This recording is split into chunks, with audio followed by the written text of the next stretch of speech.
Hi, I'm Sid Dobrin. In this video, I'll be talking about the Mapping Your Situation feature.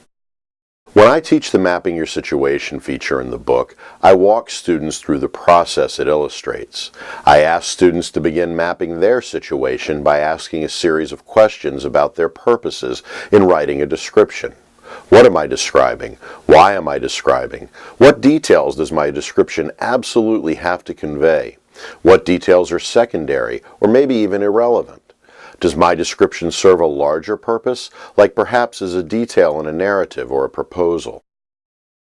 Once they have a sense of their purposes in describing, students should then begin asking about who will be reading their descriptions, asking questions to determine what they know about their audience.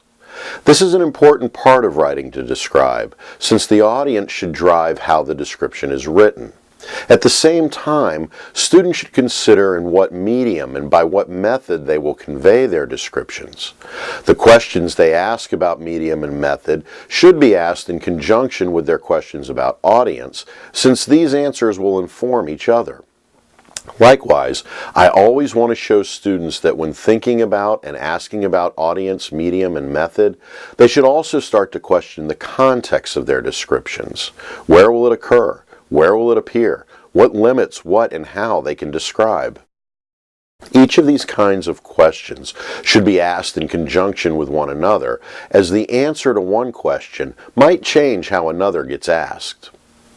Likewise, when talking with students about writing to describe, I encourage students not to overlook the importance of the method part of their map, because the methods writers choose affect the fulfillment of purpose, and the method can also affect the success of other rhetorical purposes their descriptions may serve.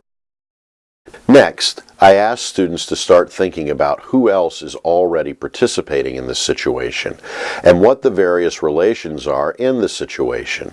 This kind of questioning can help students understand how their descriptions will connect with what has already helped establish the situation.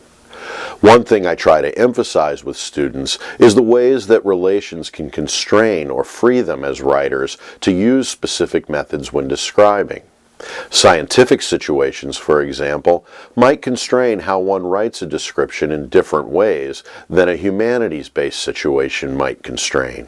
I want students to identify the connections that their descriptions make within the situation. These connections can come up by using descriptions common to a situation or by using descriptive approaches new to the situation. I also want students to consider how their writing will circulate and participate with other voices and descriptions in the situation. I also encourage students to see the Mapping Your Situation approach not as linear or terminal activity. I want them to walk through the process several times as they write their descriptions to account for changes in the situation that might affect their writing.